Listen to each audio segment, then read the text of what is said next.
ध्यान देंगे कि भीम ने कहा था अरे पढ़ना सीखो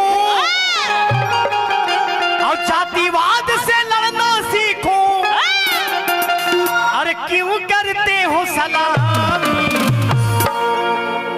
अरे क्यों करते हो सलामी, छोड़ दो गुलामी यारो, छोड़ दो गुलामी, छोड़ दो गुलामी यारो, छोड़ दो गुलामी, छोड़ दो गुलामी यारो, छोड़ दो गुलामी। भीम ने कहा तो पढ़ना सीखो, जातिवाद से लड़ना सीखो। भीम ने कहा तो पढ़ना सीखो, जातिवाद से लड़ना सीखो। क्यों करते हो सलामी, अरे क्यों करते हो सलामी।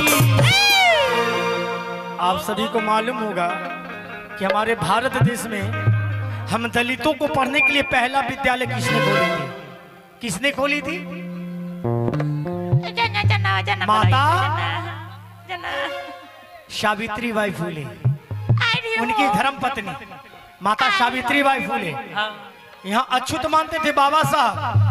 बाबा साहब ऐसे एक अकेला व्यक्ति थे कि लोग क्लास के अंदर पढ़ते थे, अब बाबा साहब धूप में पढ़ा करते थे। लेकिन उन्होंने ऐसी पढ़ाई की कि भारत का शिल्पकार बना, भारत रत्न बना, बोधिसत्व बना। तो उन्होंने कहा, कवियों ने लिख डाला कि भीम ने कहा है पढ़ना सीखो, अरे जातिवाद से लड़ना सीखो। अरे क्यों करते हो सलामी, छोड़ दो गुलामी यारो, छोड़ दो गुलामी, छोड़ दो गुलामी यारो, छोड़ दो गुलामी यारो, छोड़ दो गुलामी। अरे तुम ऐसे बाप के बेटे हो, अगर बाबा साहब को मैं बाप भी कहूं तो ये कम है।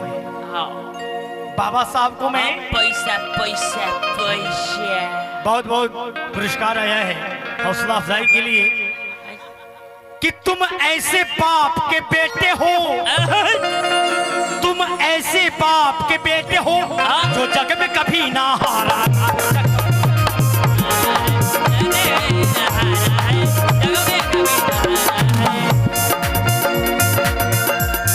तुम ऐसे बाप के बेटे हो जो जग में कभी ना हारा था।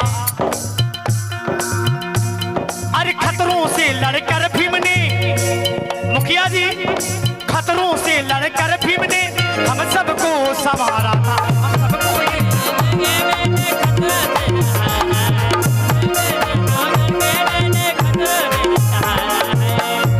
अरे बाप हो जैसे वैसे हो बेटे,